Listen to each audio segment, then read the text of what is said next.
Please welcome Dr. Wortman. She, as some people might have heard, trained with Dr. Lev at Cornell, and she's going to talk to us today about substance abuse in adolescent populations. So very emerging science and very exciting topic today. So I'll hand it over to you. So thank you very much. Well, thank you, Dr. Podolsky, for that introduction, and to everyone for having me here today to talk about adolescent substance use. So without further ado, let me share my screen with you and let's get started. Here we go. Okay, so, if only adolescence was as pretty as Pixar likes us to believe.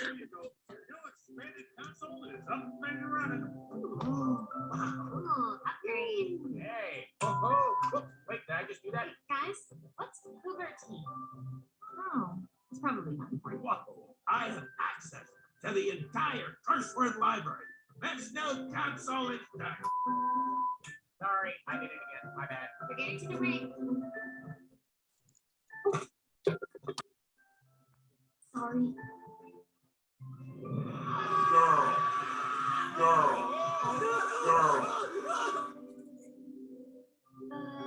Okay. Bye. I mean, in all fairness to Pixar, they do have an amazing capacity of capturing human traits, not only in this movie, but most of them.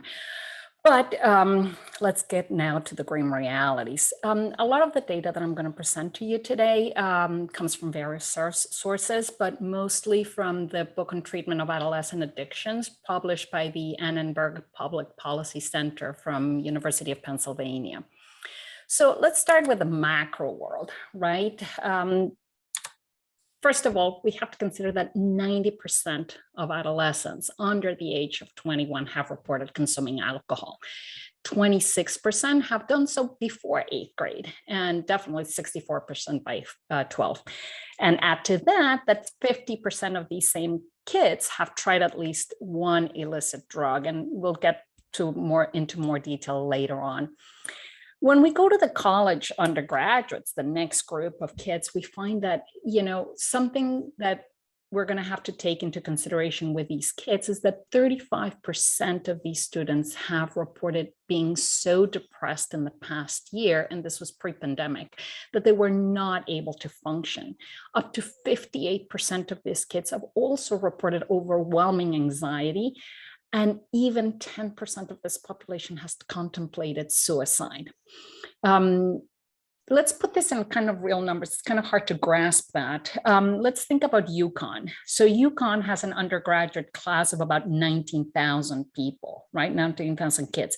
So this means that 35% is about 6,600 students could fall into the category of so depressed they can't function. Out of these 19,000 students, 58% would be 11,000 feeling overwhelming anxiety, and almost 2,000 considering suicide. But the most alarming number is the next one. Only 38% of these kids have sought treatment. So if we were to combine all these depressed and anxious, maybe some of them are overlapping, we're talking about 5,000, 6,000 kids, right? So this is quite scary. And the other reason, and the other important thing to consider here is that 35% of the mentally ill adolescents will have a comorbid substance use disorder. So this is really important to bear in mind, right? But despite all this, there are good news. The MTF survey, the Monitor the Future survey, just reported that in the last year, the percentage of adolescents reporting substance use decreased significantly. As you see here in the chart, about 5% by age, grade 12. The greatest drop here at 11.7 by 10th grade and 5.4% by 8th grade. Now, there's a couple of considerations in this data. First one, the underlined word, reporting. This is based on what the kids say. And we know that, kids are not the most reliable narrators. The other, this was 2021, in the middle of the pandemic. If you put kids locked up in their houses and they can't go see their dealers and such, obviously they're going to probably have less access to drugs and therefore have less use. All right. So, but nevertheless, it is what it is. And we have teenagers who abuse and use substances, and we have to standardize and we have to come to some common language. So for that, we have the DSM. So the DSM this year published the text revision to the DSM-5. And of note, there were several changes made, at least within the realm of substance use disorder. And let me remind everyone that when DSM-5 first came out, that's when we changed from substance abuse to substance use disorder. That terminology changed then. Now, the considerations that were added here were cultural background, the availability of substances, and the specific drug regulations, like, for example, when marijuana has become legalized. And also the first consideration that the brain changes that happen with each subsequent relapse are exhibited, and we can actually track them. Another interesting note that DSM added was the recognition that there are some early neurobiological roots that predispose kids to substance use. And we're going to cover those later on. And the last factor was that finally DSM decided to have a clear distinction between what is substance use per se and a substance use or substance-induced disorder. And this includes intoxication and withdrawal, whereas before it used to be part of the diagnostic criteria, now it's independent. And it can be also the substance-induced disorder, which is, it can be caused by medications or other drugs, and they are not disordered use per se, right? So let's talk about this cultural changes that the DSM included. This is a very kind of scary chart, but it really is not so much. So we talk about these cultural influences, and on the top here, on the top left, we see things like gender, ethnicity, socioeconomical status, etc., and they present relatively low risk for substance use. But as we move forward to sexual orientation and race, we see that the risk level can turn to high. Add to that the environment in which the teenage moves, for example, the caregiver engagement, the relationships, the family history, and all of these elements, as they change, they can move this continuum, the risk continuum, from low to high. So it's a very complex picture. So let's get now into formal substance use, right? So the very first thing that we need to consider is that kids between 18 and 24, they have the highest prevalence for almost every substance use disorder there is. The only exception is heroin, at least. We know that they typically start with intoxication, and they are the population that most typically experience those negative effects from the substance use. So they're the ones who get into more car crashes, they're the ones who get into fights or unwanted sex. DSM has put the drugs into 10 categories, so let's explore them kind of briefly. So let's start with alcohol. So again, prevalence in this disorder, 5% in the middle and upper school range of kids. And they typically start at home. Typically it's beer, it's what they have available.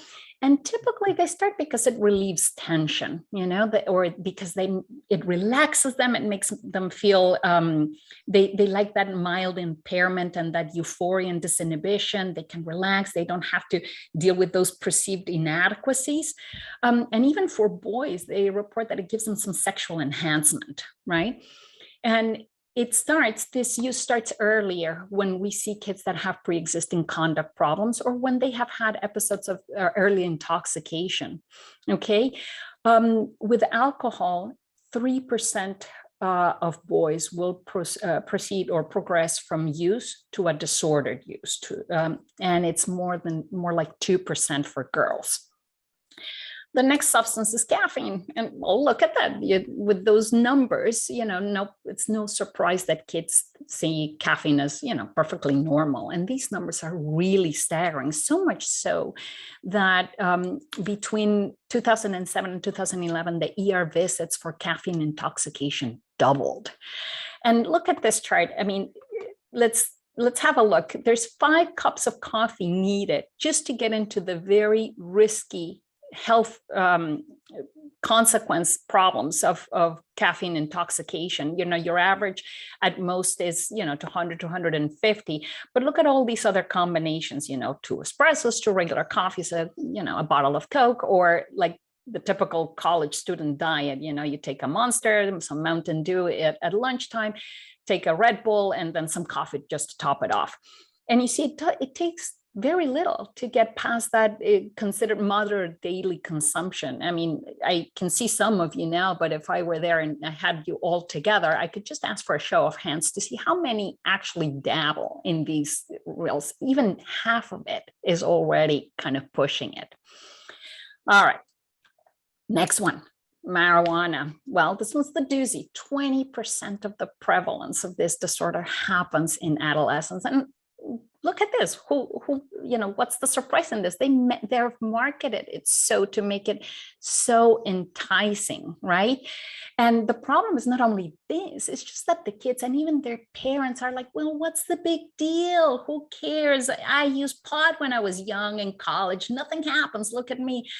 Well, what we have to tell them, both the kids and their parents, is that, the joint that you smoked in the 1980s probably had about 10 milligrams of THC, the active component, right? But nowadays, instead of 10, we're talking about 150 to 200 milligrams of active component. So if you see this chart from NIDA, the National Institute of Drug Abuse, you see that, high school students, 38%, 41% of college kids, they all have tried marijuana. And now we have access to these synthetics. Normally marijuana, what we measure and what the FDA regulates is delta 9 THC. Now we have delta 8, and this one is a synthetic that has potential for high toxicity and physical consequences from their use. Okay. The next one's for hallucinogens, ecstasy, PCP, LSD, shrooms. Urban areas, the club setting. Why? Because teens are looking for that feeling of relatedness and empathy and well-being. Well, with that marketing, even I want to try that, right? You have inhalants. These ones we see mostly in the late childhood, early adolescence, that it's because of access and because kids don't have access to the other drugs. And poverty has a definite influence on it. Opioids, our current epidemic, both, OxyContin, fentanyl. We divided into medical and non-medical. Still, the numbers are horrible. The medical is, for example, the cases where the kid falls or has surgery or cancer and it's prescribed to them and they get hooked up. And the non-medical, like in this picture, that the teenage suddenly kind of goes into the medicine cabinet of one of their relatives and gets access to these drugs and start taking it. And again, the motivator here in opioid use is because they want to escape life stressors, psychological pain, and that's what typically gets them hooked. Again, sedative hypnotics, Xanax, Valiums, what have you, greatest prevalence the later years, not as early. Remember what we were talking about, the college students that are so anxious they can't function. Well, this is how they're medicating this. Stimulants, it's very common for us. You've got the ADHD kids, the use of stimulants has become more common, and who hasn't heard of these high schoolers and college kids who, need to do that last minute essay or had to burn the midnight oil to study for, midterms and finals. And they typically find, a willing partner to provide them with that lovely Adderall to get things done. Tobacco, obviously, the problem is rising more with the advent of e-cigs. And in the other categories, the most important ones for teenagers that I found was nitrous oxide. I heard about a case not too long ago in, I want to say New Mexico or Colorado, where these couple of young entrepreneurs decided to steal some nitrous oxide destined for dental practices and were making a very lucrative business getting people high on it. And the other not necessarily a substance use, but an addiction is gambling. We see it in teenagers, but they typically, so far, they tend to outgrow it, probably because they don't have much money to lose to begin with. So now we've gotten to all of these substances. Well, what happens? What are the factors that have to do with these high prevalences? Why is it so different in kids than in adults? Well, we have to get into, what's going on with their lives. And just like this cartoon implies, the mom says, well, it is you who do not understand me. I've been 15. You have never been 48. Typically, the argument is the opposite. Kids always say, you never understand me, but it is our job to do so. And if not, just to remember how bad it was, right? So child psychiatry is a relatively young science. We're not even 100 years old. A lot of it started from the analytic school of thought, and we still have some terminology that comes from that, the oral fixations and your very anal and, rapprochement and separation individuation. But for purposes of this talk, I really like the work of Erik Erikson, even from the 1950s. And what he talked about was development by stages. So he took normal lifespan and divided it in stages. And the two ones that I want to focus on are 5 and 6, which encompass pretty much adolescence from 12 to young adulthood, let's say 25. And so what he expresses happens in this stage of development are the two bigger questions that teenagers have. Who am I? What am I here for? What are my values, my goals? What do I believe in? And once they create that, or they solidify that task, they can then put out themselves in the world, and can I give fully myself to another, right? So what he called these phases were either you develop an identity, and if you don't, then you end up with role confusion. And as you move into the next stage, either you achieve intimacy or you end up isolated, right?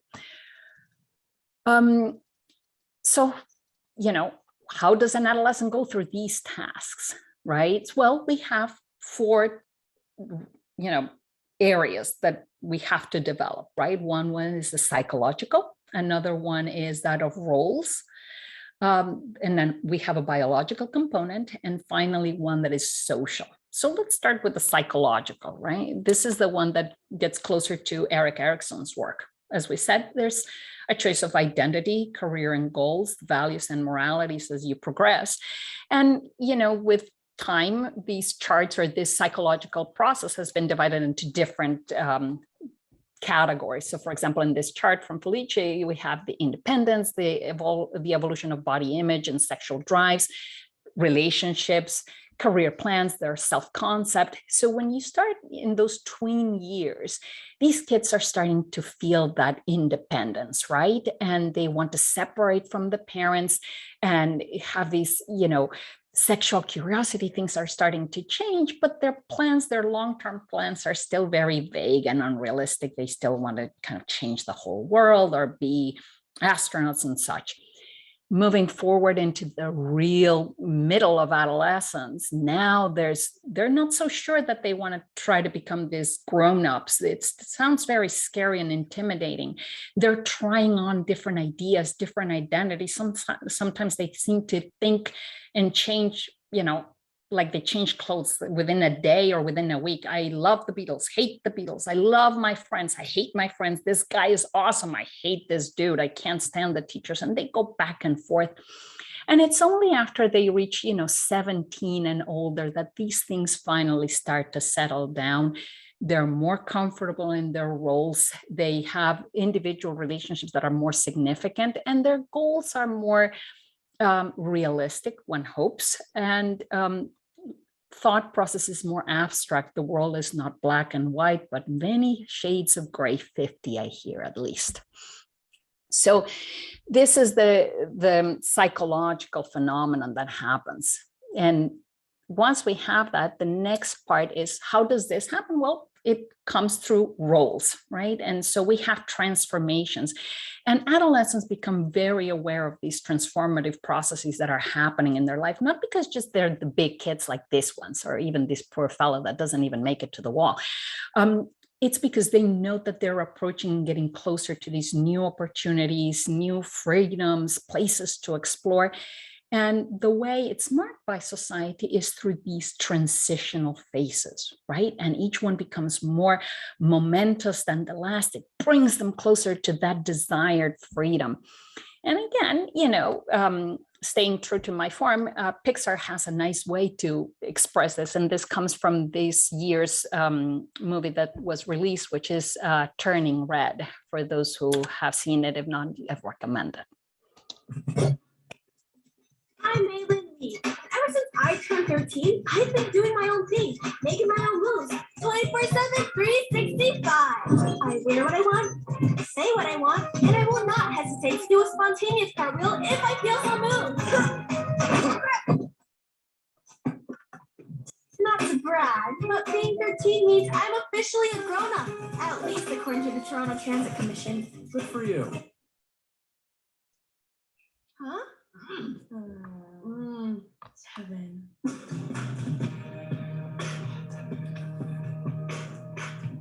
My mom cuts his hair at the salon. I felt it. It's very soft. Whoa, can I have some? Yeah, Abby, hook my sister up. Ew, he looks like a hobo. A hot hobo. May I remind you what real men look like? Fortune. Coming. Porridge.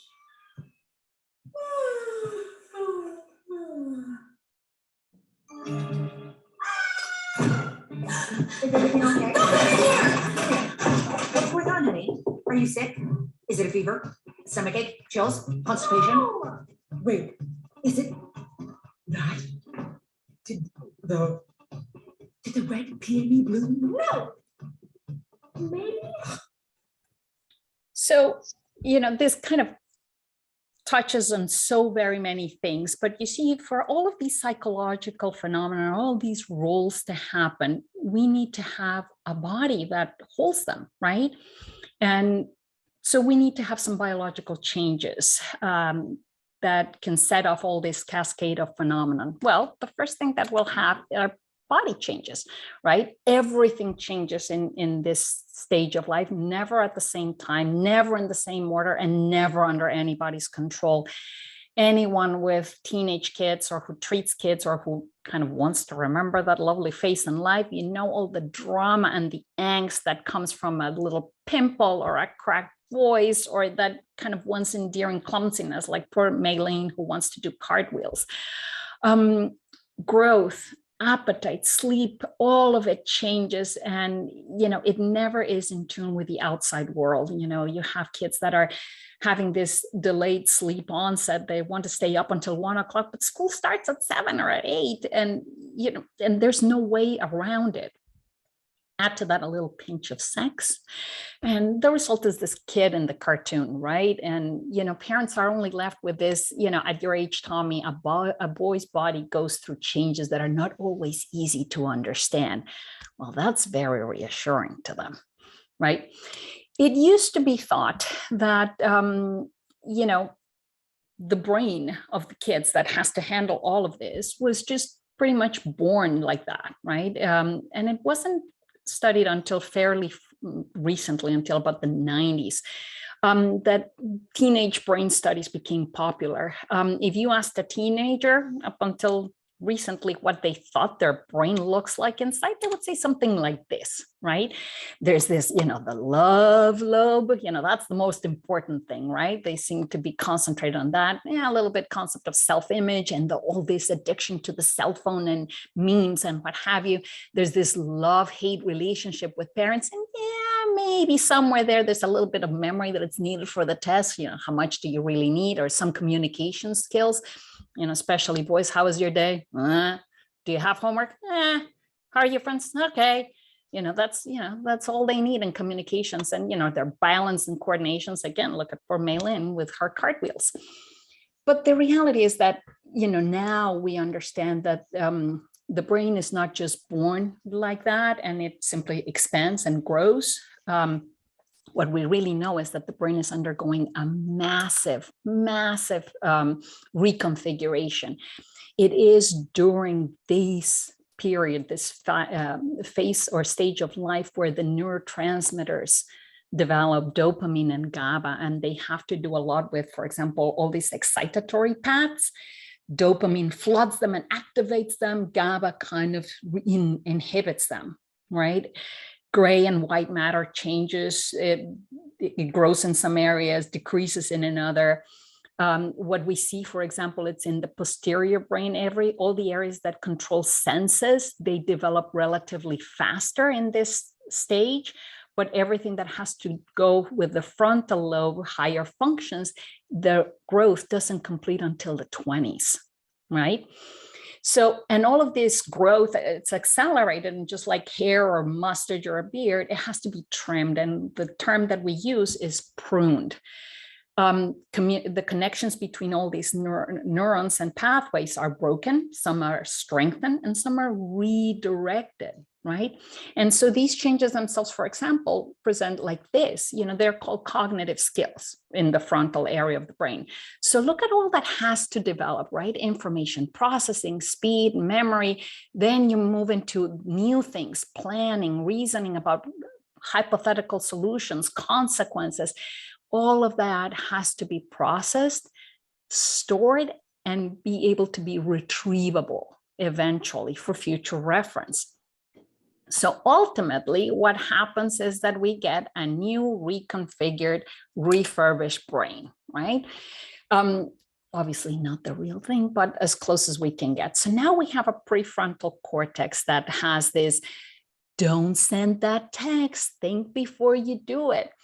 You have this area of memory, Monty Python, it's an old image, but any show that the kids know or their memes, the mitochondria is the powerhouse of the cell, all of this information, and it's all surrounding the amygdala where all those primordial emotions are there now nicely kept within a context. They have a nice frame around them. And then you have, all of these visual cortex and memes and whatnots. And in the back, the cerebellum that has the control over these, that kind of casual slouch that teenagers have, or the ability to land triple toe loop, or balance beam, or great laps, Michael Phelps kind of things, or basketball hoops. So when we talk about substance use in adolescent, the areas that we have to consider here are mostly the parts that have to do with motivational brain, and those inhibitory systems that we were talking about. So just like we say that in the area, in the age of 0 to 3, when development is particularly important and accelerated, so is 9 to 14. These are the two very vulnerable periods in the development of the brain that we have to keep an eye on, right? That it's the same accelerated process, just the stakes are higher, they're bigger consequences. So let's talk about what happens when the drugs hit the brain, right? Most of the studies that we have happen in alcohol, some in tobacco. There's some that are starting to happen with marijuana. And again, the vast majority happen in adults. Very, very little is done in adolescents. But what we know is that when we put alcohol or drugs in the brain, it targets mostly this reward circuitry, which is in the mesolimbic system, right? When you introduce a drug, what it does is that it floods it with dopamine. There's a massive flood in the reward system. It's responsible for that high. And as the drug level drops, it is responsible for those negative, unpleasant effects and sensations. In this midbrain as well, going back to our little picture here, what happens is those emotions that were nicely, fenced in, all of a sudden are loosened up, and you get less emotional control. Because of that, all our memories and the formation of memory process gets interrupted. But what about the front of, the brain? Well, what happens with alcohol? You have reduced inhibitions. Remember, you're not supposed to send that text. Well, guess what? You're going to be sending it, or you're going to be saying stuff that you shouldn't. You cannot plan. You cannot foresee consequences of that. Impulse control is inhibited. And what about the back? Well, remember that posture or that capacity to land that gymnastic thing, all of a sudden you get drunk. I don't think you would be able to stand in the balance beam for too long. This is, and obviously for more significant substance use, now we get into the slowed breathing and the heart rate, which is responsible for the effects of like overdoses. I was able to also find a little bit of what happens with marijuana. Even though they have different effects, it all boils down to the same thing. It's attention and concentration, formation of memory gets impaired. And now we know that the effect is not only temporary. With repeated use, these changes affect the brain and become permanent. So much so that, now we can tell kids, if you keep smoking pot regularly, you can lose up to 8 points in your IQ. And if we have someone who is between 80 and 100, in the normal range, but in the low average, like 80, you lose 8 points and now you're in a borderline level of intellectual functioning. So that's pretty significant. That goes to college education, employment, and what have you. So why does this happen to the brain, right? Okay, so we have these paths. What is going on? So I'm going to ask you to kind of step back a little bit and let's think about sugar, food, carbohydrates. We know that they are essential for our life and for feeding ourselves and to do our everyday activities. And the brain monitors levels of carbohydrates throughout the day, right? And it knows what it needs to function adequately. But eventually, let's say that you go on a diet or you've spent a whole day without eating, or like right now that you're approaching lunchtime, your brain starts getting that message that the sugar levels are low. And what happens? Well, your body starts having reactions. You're getting tired, you're yawning, you're like, you can't concentrate on your work. You start thinking, okay, what is there in the cafeteria? What am I going to have to eat? The brain triggers a crave phenomenon, like the feed me Seymour, for those who know about Little Shop of Horrors, right? So you start directing your behavior towards satisfying that need, that essential need in your body. And now think of when you finally get to that cafeteria or to your lunchbox and you put that bite of food in your mouth and you're like, oh, that hits the spot. That's amazing, right? That joy, that relief. And that stops the craving. You're set. And that will happen again until those levels drop again and the cycle starts again. And all of that is exactly, it's handled by the same neurotransmitters, dopamine and GABA. It's the same thing. But what happens in adolescence is that when you are doing, when all these pathways are getting created, the brain is learning to train itself to monitor these levels. But if you introduce a drug and you do it frequently enough, the brain learns to expect the drug just as much as it expects sugar for living. It becomes part of its normal repertoire of things that should be in the body. So this chart is kind of the visual process of what I was talking about. You first expose the brain to the drug or to food or to an exciting thing like going shopping. And there is that thrill and novelty seeking that happens normally in adolescence. But now impulsivity gets corrupted, and every time, and you continue to use it, frequently and regularly. So the impulsivity that used to be normal becomes now a risk factor. And now you have the problem that use now becomes a disorder, a dependency. Now you need it for normal functioning.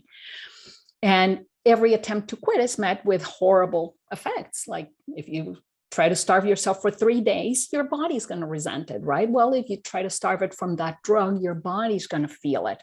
And because of that, and because your impulse controls are already damaged from that use of the substance to begin with, then you have relapse, and on it goes, and on and on and on and on.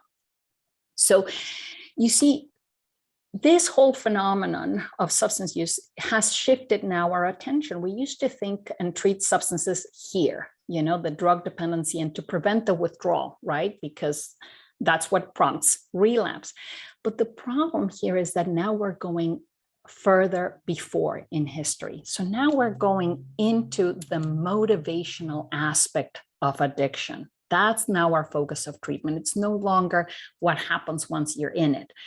And what we see is that in the adolescent brain, because they seek novelty and different sensations, that's not really the problem, because most adolescents are supposed to do that, seek the environment and explore it and see it. But it's the deficit of that inhibitory control and impulsivity that creates the progression from use to dependency. So that's one area, that's the neurological, the brain path. But there are other biological brain effects that we see that happen with drugs in adolescence. And that the first one is like the bell and the Pavlovian experiment, when you couple feeding the dog and ringing a bell, and eventually just ringing the bell would make the dog salivate. Well, these are the drug-related cues that provoke craving or that contribute to the craving. So one of them is you see your dealer and you're getting your fix, or going to that specific location, the parking lot, the school backyard, or the house or hotel. Or for example, when we're talking about food, you're going to that restaurant and or you're going to the shopping mall, that it's going to be good. And another important one is that drug using friend, right? And this is when we have like, for example, if I go to the mall by myself, I can probably go window shopping, no problem. But if I have a friend that is telling me, oh, this is going to look good on you, look, it's cheap, it'll go nicely with those shoes that you have, I'm going to find it very hard to resist the temptation. Again, same pathway. The other consideration is that adolescents respond very differently to drugs. They're very highly susceptible to that impaired memory formation, but they don't have that sedation and calming effects that adults experience. As we said before, the teenagers get disinhibited and they get more activated with them. So that contributes also to pursuing that effect from drugs. I also found a similar thing for nicotine, for smoking. I'll talk about this in a little bit. So we start here with genes, and genes can have different effects at different levels. So from the simple one here, the nicotine metabolism, some people take longer. Some people metabolize it very quickly and you need a fix more frequently to do that. The other genetic susceptibility that we can have is that novelty seeking, that you want to have that, or that impulse control that's determined genetically. That goes directly into how dependent you're going to become. And another susceptibility is what your brain structure and your function looks like. And with that, whether it's specific or general, it'll contribute. And in turn, the more you smoke, that creates and affects that brain structure. And now you have a full circuit here. So we've covered the biology of the brain and everything that has to happen. So what comes next? Well, we've talked about all of these. It's the environment. Right? Now, the adolescent, as we saw in all of these stages from Erickson and everything, to accomplish things, the adolescent doesn't live in isolation, right? It has the input of many community elements to develop and to go through its tasks. To any person that questions that, just think about the pandemic. We isolated these teenagers, and now we're seeing unprecedented amounts of depression, anxiety, and substance use. I'm sure of it, despite what the MTF survey says. So what is it? Well, substance abuse or substance use disorders were firstly seen as a social problem. So a lot of the theories of risk factors come from those sociology studies. So the first one is the gateway theory, the famous theory that if you start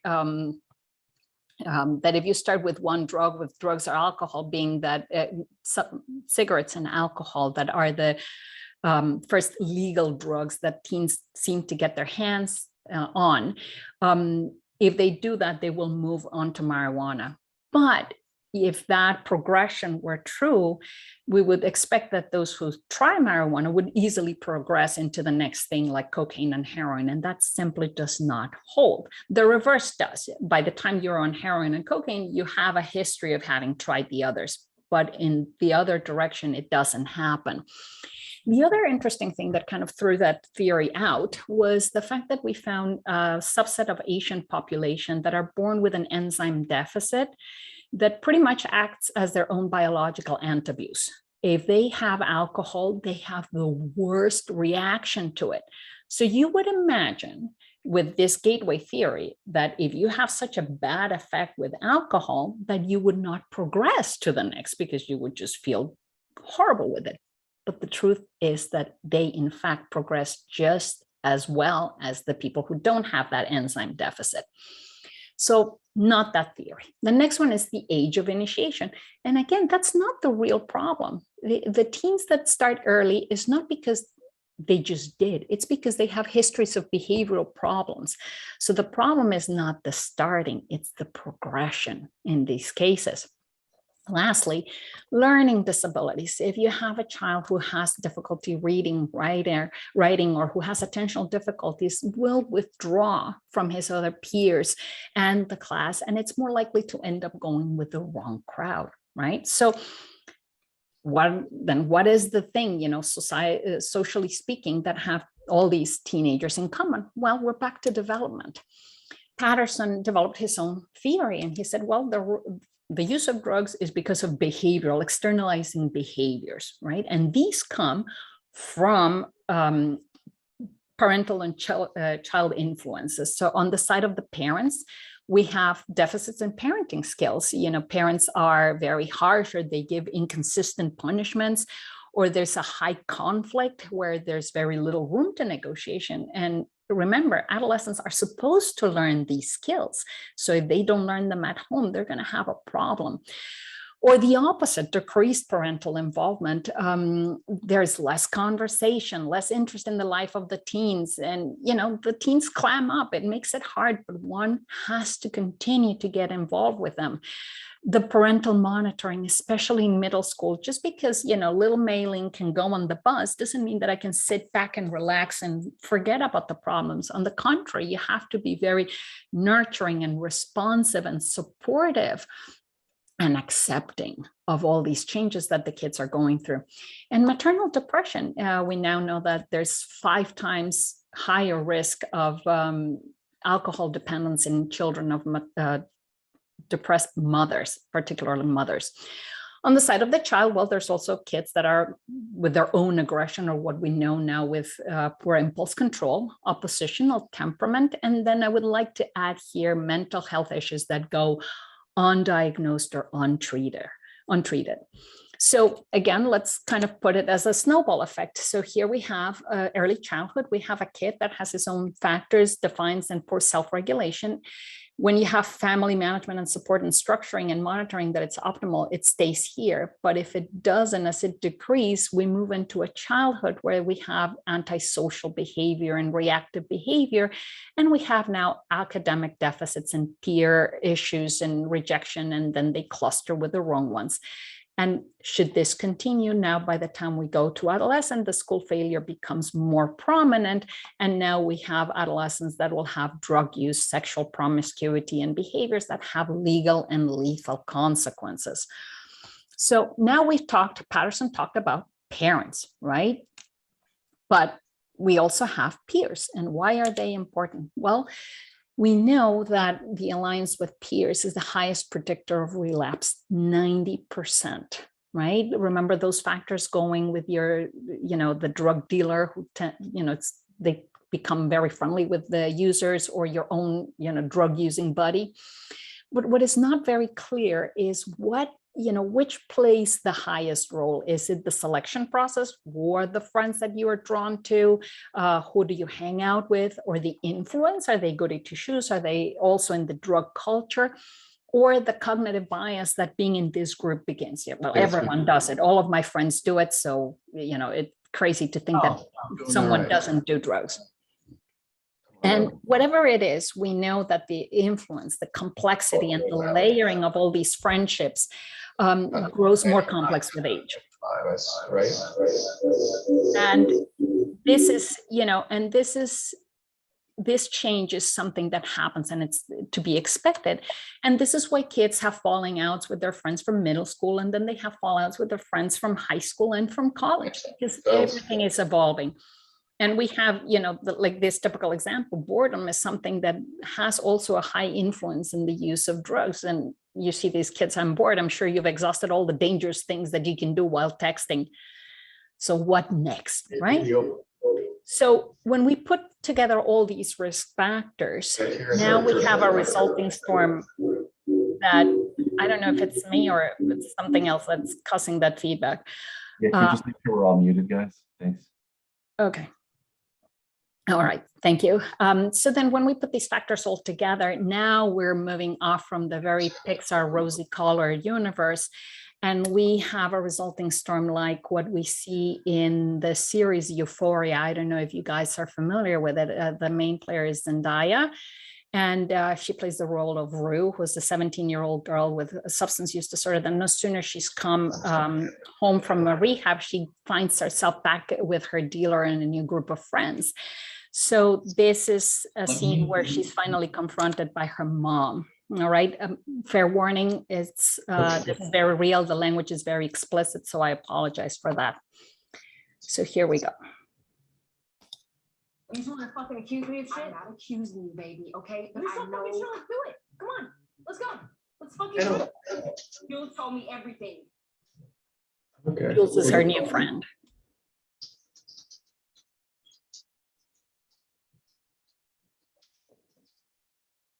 Okay, well then if she said so, I'm sure it's okay.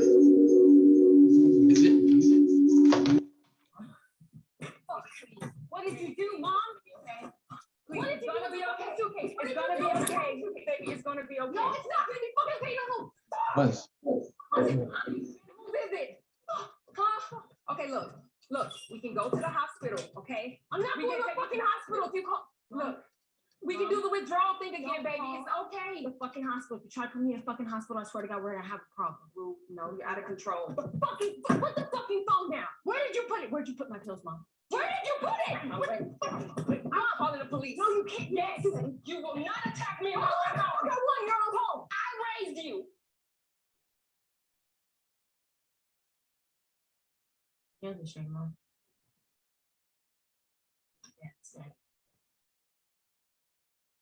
Keep you from admitting what shit fucking mother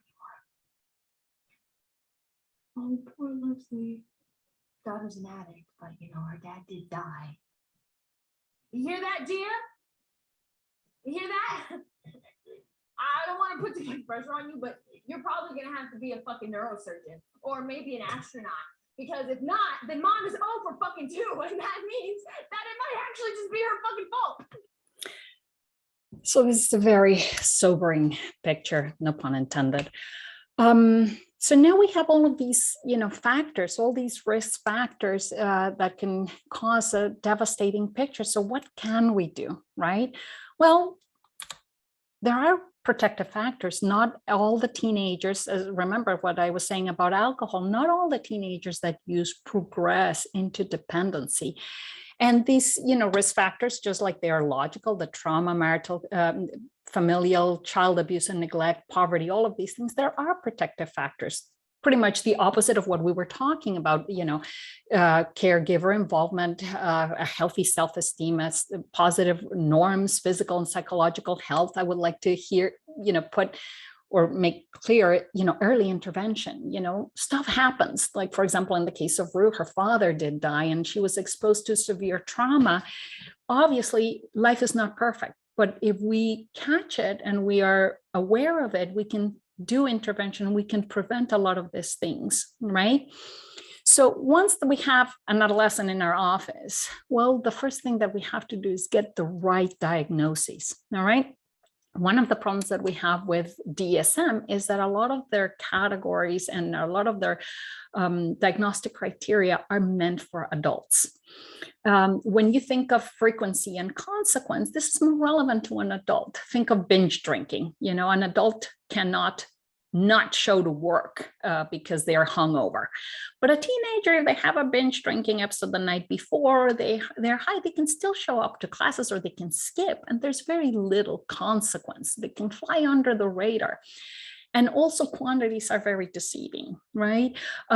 Adolescents can tolerate a lot more alcohol and substances in general than adults. And you should always, always assume that the adolescent will downplay or flat out deny the amount that they're using or that they're using. Why? Because they're expecting the adults to be very judgmental and be very harsh and unyielding and inflexible, like what we were talking about with the Patterson developmental theory. So when we ask adolescents about substances, remember what is typical of the adolescent? They're self-centered. So center your questions around them. So how do you feel with the drugs? Do you like feeling with it? How do you like it when you're on them? How do you feel when you're coming off of them? Has there ever anything bad happened to you because you use it? Is that what you like? And is that what you want? Make it about them, not about the group, not about the societal norm, not about the rules that they're breaking. They're expecting you to be like those authority figures that they're trying so hard to rebel against or become independent from. But if you put it on them, it gives them ownership. We go back to that identity. We talk about that, you know, what do you want? If you're using scales to diagnose them, use those that are adolescent minded, like personal experience inventory, the customary drinking and drug use record, the teen addiction severity index, and the GAIN scales. And most importantly, use does not mean abuse. This is the time for early intervention, for preventative work. Not all of them who use will develop a disorder. Okay. Other considerations when you're treating teens, the severity of their use doesn't change the benefits of treatment. There are studies in Europe that tell us that when teens were exposed to either individual or group counseling of the dangers of alcohol, they were less likely to become dependent than those who were exposed to none or even to both of them. Again, the extremes of the adolescents. If you tell them nothing, well, they're ignorant, they're taking a risk because they don't know better. But when you flood them and give them too much, they just tune you out, right? So it's a nice fine balance that we have to find with them, because in the end, 50% of dependent kids will relapse within 3 months and 2/3 by 6.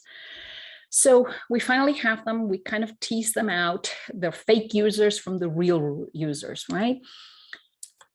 We have this very kind of scary chart, but all that it does is talking about these levels that we were talking about. You know, it's complex, just like the kids and the patients that we're trying to deal with. So we start at the very individual level. You target all these perceived benefits of the substance. Okay, you use it because you want to relax, because you feel inadequate. Well, what do you mean inadequate? Do you think you're the only one who feels that way? Or, you know, what if you have a pimple? Well, everybody else has pimples. And the awareness and the beliefs, well, what do you want? Do you want to be the druggie? Do you want to feel like, or is it because of the panics? What is it that you believe in? Or where do you see yourself? So the next level, obviously, is the relationship, whether it's with their family, their parents, and their peers, as we spoke about, right? And there's risk factors and protective factors. Are they good peers? There's good conversation, good monitoring, or quite the opposite. Once we take care of this, then we also talk about the community level. How easy is it for them to get drugs? There are areas where the schools are poorly monitored. There's not enough police presence, so the drug dealing happens fairly frequently. And then from there, we go to societal norms at the societal level, you know, with legalization of drugs, whether there are religious groups or a community involvement that is keeping them out of risk and giving them alternatives to vent. So with taking all of these into consideration, then we create a network, right, of services for the adolescent. And again, the adolescent goes in the center, right? There's a self-assessment.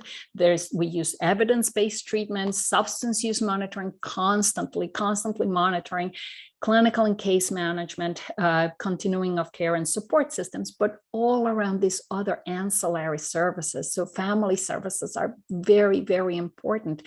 If the kid is having violence at home, if the kid says, well, I just drink because my father, every time he gets drunk, he starts hitting everyone, and therefore I just drink to forget that, well, we have to take care of that. Vocational and educational services, because this is the environment where the teens live.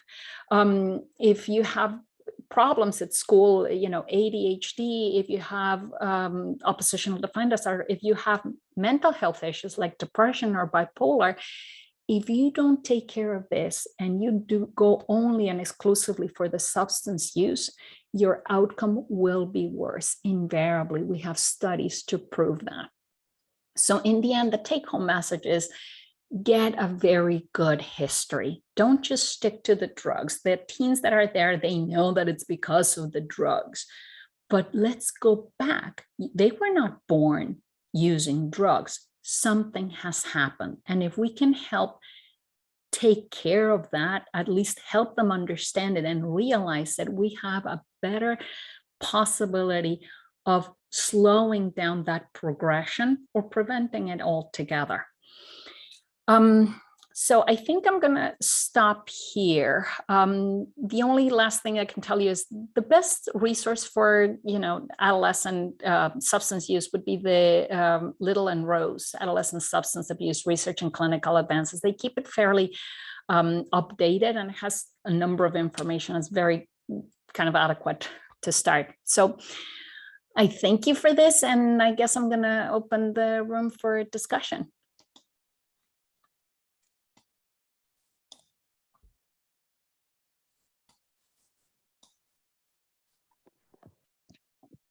I was just curious on your opinion on, I mean, I don't know a ton about it, but like medical marijuana, because I know you were saying a lot of negative aspects for adolescents. They're that same, if they have a diagnosable disorder that is treated with that, does it have the same outcomes?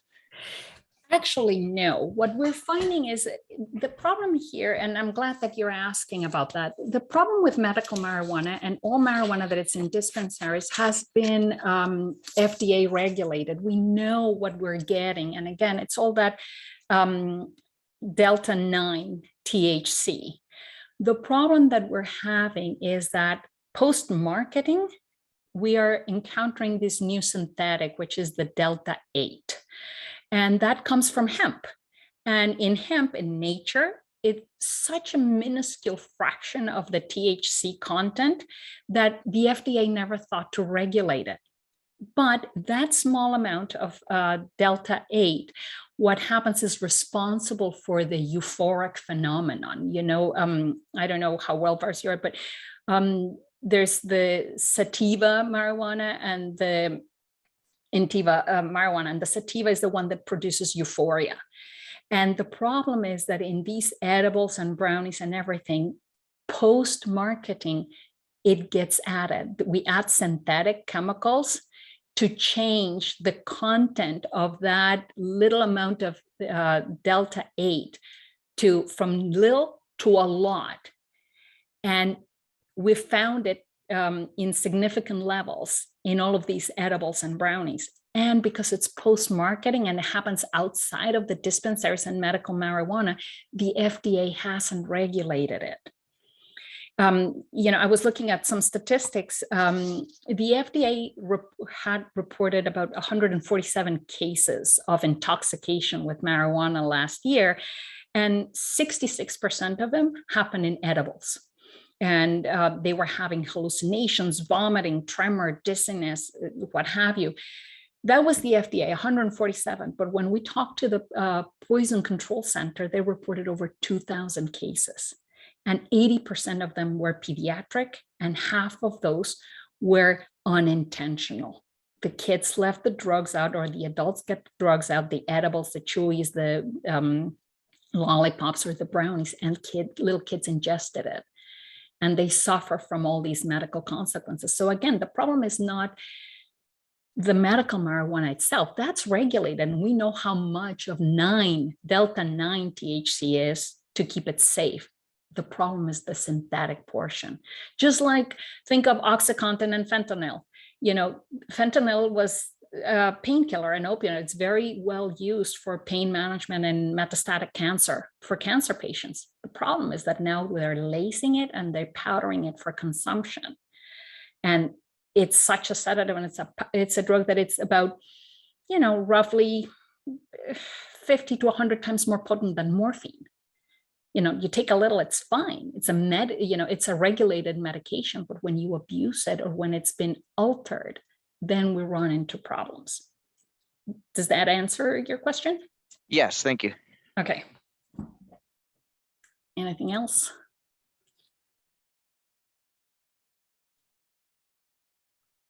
I mean, the other thing that we're seeing, for example, is the vaping phenomenon. Again, you know, all these vaping devices. 90% of the teens, and I want to hear your thoughts on this. When you ask the teens, it's like they're saying, well, it's vapor, it's water, it's not bad. Well, the problem is their ignorance. It's not water vapor. What is happening is that it's aerosolized for it to be delivered into the lungs as you inhale it. And the chemicals used for that aerosolization can be things like cadmium, lead, nickel, formaldehyde.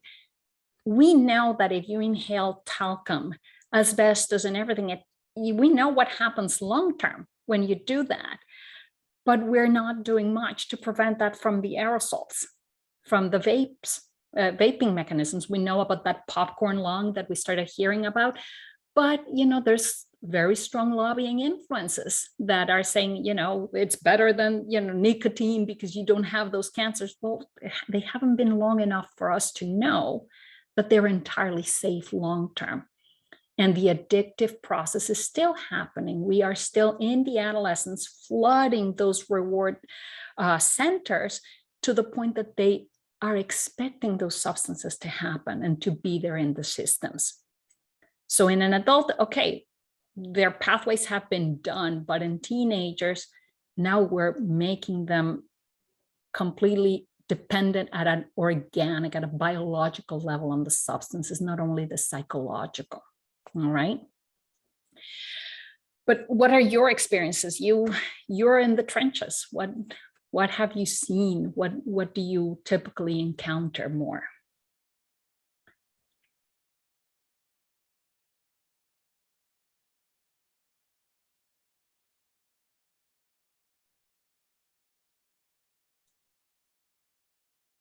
Nope.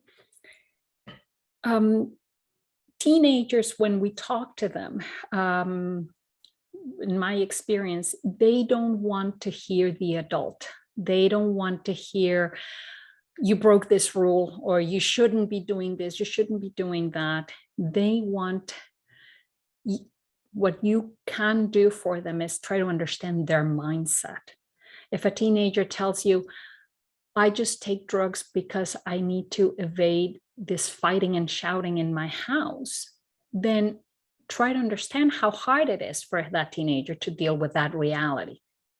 Forget about the fact that they know that they shouldn't be doing this at some level, because every kid has gone through some form of drug use counseling program in school, but their reality is such that they can't help it. So if we help them deal with that reality, that's the beginning of treatment. You know, if you watch Euphoria, it's quite sobering. I mean, it's exaggerating. It's probably the worst case scenario, but the interventions that really tend to stick is when you start getting to the root cause of things. Yep. Okay, let me see there's a question here. Turns and teens being involved. Yes, typically a teen that is involved in sports, they have to keep themselves in shape. And as we saw in the cartoon and in the biology, if you're impairing the mechanisms of your senses and motor coordination and such, they can't play. The other thing is, especially in the college level and more so later on in life, drug monitoring and drug screening is becoming more and more the norm. So for those who are invested in team sports, they're less likely to fall prey to substance disorder. They will use, college kids will use substances and everything, but they won't progress to a disorder because they have a high motivation. They have a team around them. They have a responsible coach. They have their own goals. They have the reward that sports brings to them. So that's why it's one of those community protective factors. If they're engaged in sports, they're less likely to become disordered users.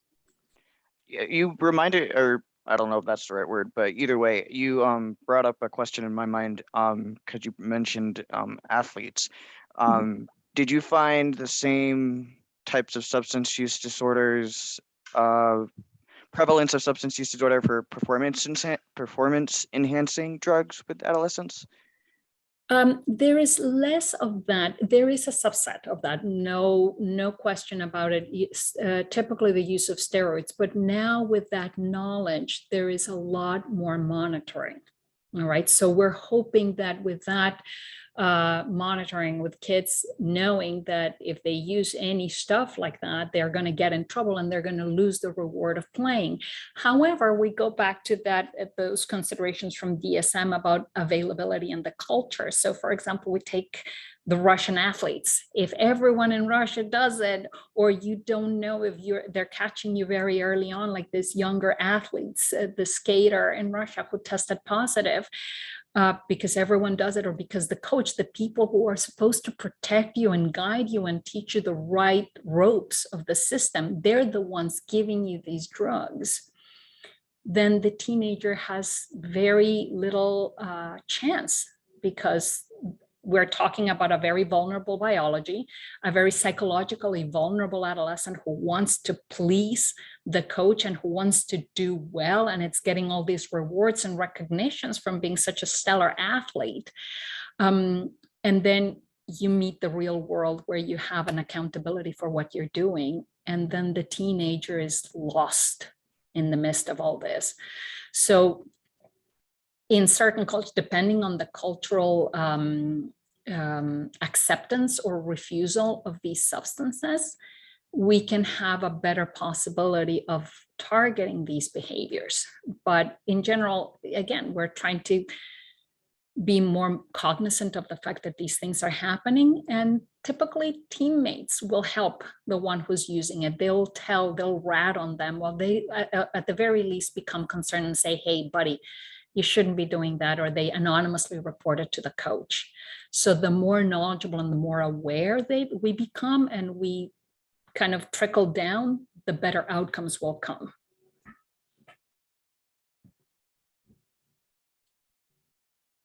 Anything else?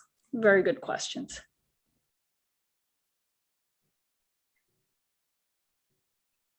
Somebody was asking me the name of the film. I'm not sure which films, but the clips that I showed, the first one is Inside Out, which is Pixar. The second one is Turning Red, again from Pixar. And the last is the series Euphoria. It has 2 seasons. It's based on an Israeli counterpart. And I think it's also based on a book.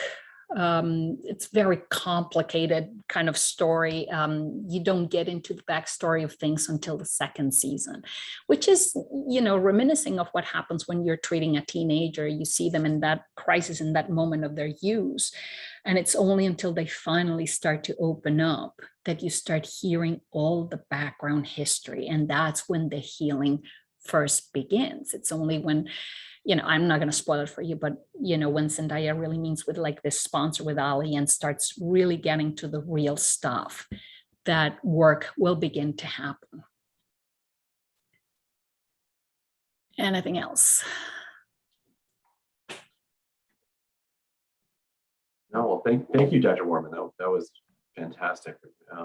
We wind up treating more adults here than we do adolescents, but we're seeing a lot more adolescent patient population, or at least that population is growing within the organization. So this was extremely informative and helpful. So, we have your email. Is it okay if people have questions later on that they reach out to you? Absolutely. It would be my pleasure to kind of help guide you. Again, you have to bear in mind just what the adolescent is going through. The last thing, if there's anything, any take-home message is, don't treat the adolescent like the adult.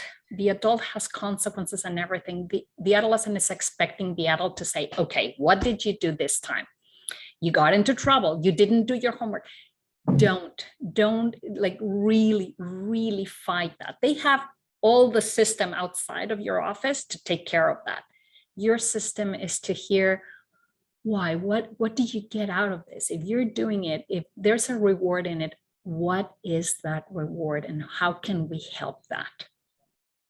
Okay, if you're open to that and to take away the judgment element, that will be a sure, safe way for you to go in with the teenagers. Okay. Anything else? No, thank you very much. Okay, Really well, my appreciate it. pleasure.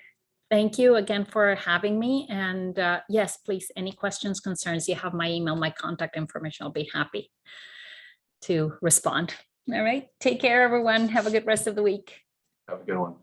Thanks. Bye-bye. Thank you.